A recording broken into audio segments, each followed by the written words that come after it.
जो सुकून तुम्हें कहीं से नहीं मिल सका, उसे एक दफ़ा तहज्जुद में मांग कर तो देखो। जो ख्वाहिश तुम्हारी पूरी नहीं हो सकी, उसे तहज्जुद में मांग कर तो देखो। थोड़े राब्ते से बात नहीं बनी तो राब्ता बढ़ा कर देखो।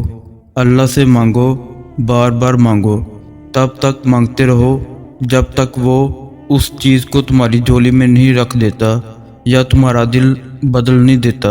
और एक दिन उन सारी दुआओं के तुम्हें जवाब मिल जाएंगे जो तुम अल्लाह से रात की अंधेरी में मांगा करते थे, क्योंकि हर चीज़ का एक वक्त मुकर्रर है जो अल्लाह ने हमारी बेहतरी के लिए ही रखा है।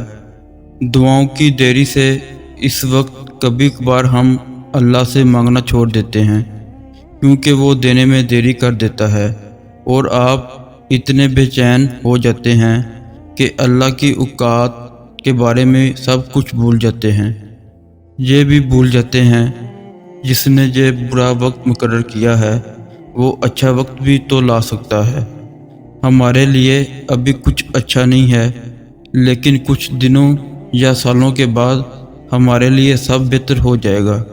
अल्लाह ने बुरा और अच्छा वक्त हमारे लिए कहीं ना कहीं बेहतर लिखा है, और अल्लाह बेहतर जानता है, क्योंकि वो हमसे 70 माओं से भी ज़्यादा प्यार करता है। तो वो अपनी प्यारी मखलूक जिसने खुद हमें बनाया है उसे तकलीफ़ में कैसे देख सकता है।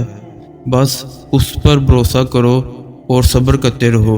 अल्लाह कभी भी अपने दर से किसी को भी मायूस नहीं जाने देता, और हो सकता है बस वो वक्त करीब ही हो और वो नामुमकिन होने वाली चीज़ों को मुमकिन में बदल देगा।